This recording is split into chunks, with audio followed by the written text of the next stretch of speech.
നമസ്കാരം. ഇപ്പോൾ ഒരുപാട് ആൾക്കാർക്ക് ഈ കൗൺസിലിംഗ് ആവശ്യമായി വന്നിരിക്കുകയാണ്. പുതിയ തലമുറയിലേക്ക് കടന്നു വന്നപ്പോൾ ഒരുപടി ആൾക്കാർക്ക് മാനസികമായ ബുദ്ധിമുട്ട് വരികയും കൗൺസിലിംഗ് കൊണ്ടുവരികയും ഇതിന്റെ കാരണം എന്താണെന്ന് നിങ്ങൾ ചിലപ്പോഴെങ്കിലും ചിന്തിച്ചിട്ടുണ്ടാവും. ഇതിന്റെ കാരണം എന്താണെന്ന് വെച്ചാൽ എൻ്റെ ചെറുപ്പകാലത്തെ കാര്യം പറയുകയാണെങ്കിൽ എൻ്റെ നമ്മളെ അന്നത്തെ ഓരോ വീടുകളിലും 6, 7, 5, 8 മക്കളുണ്ട്. എൻ്റെ വീട്ടിലും അങ്ങനെ ഉണ്ടായിരുന്നു.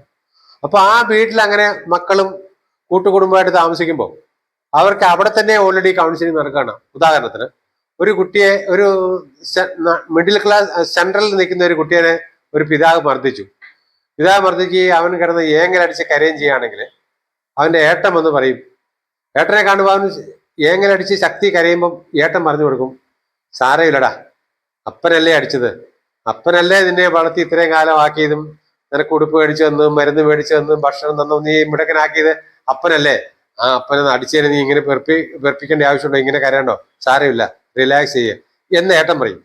2 മിനിറ്റ് കഴിയുമ്പോ ഇയാളുടെ അനുജൻ വേറെ ആൾ വന്നിട്ട് പറയും, നിനക്ക് ഇതിന് മുന്നേ തന്നെ ഒരടി കിട്ടണമായിരുന്നടാ, നീ കഴിഞ്ഞ ആഴ്ച കുറച്ച് ദിവസം അധികമായിരുന്നു, കുറച്ച് നാളായിട്ട് നിനക്ക് കുറച്ച് ഉഴപ്പത്തരവും ഭക്ഷണത്തരവും കുറച്ച് കൂടുതലായിരുന്നു, അതുകൊണ്ട് നിനക്ക് ഒരടിയുടെ ആവശ്യം ഉണ്ടായിരുന്നു, നിനക്ക് അതിൽ ഒന്നും കൂടെ കിട്ടേണ്ടതായിരുന്നു എന്ന് ഇവന്റെ അനുജനും ആദ്യം പറഞ്ഞ പോലെ ഇവന്റെ ഏട്ടനും പറയുമ്പോൾ ഓൾറെഡി അവിടെ ഒരു കൗൺസിലിംഗ് ആണ്, ഓൾറെഡി അവിടെ ഒരു തെറാപ്പിയാണ് നടക്കുന്നത്, ഒരു തിരിച്ചറിവിലേക്കാണ് വരുന്നത്.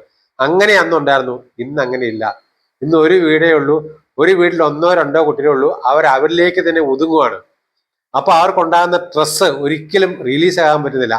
അങ്ങനെ വളർന്നു വരുന്നതുകൊണ്ടാണ് ഈ കൗൺസിലിങ്ങിന്റെ ആവശ്യകത വളരെയധികം വർദ്ധിച്ചു വരുന്നത്. Okay, all the best.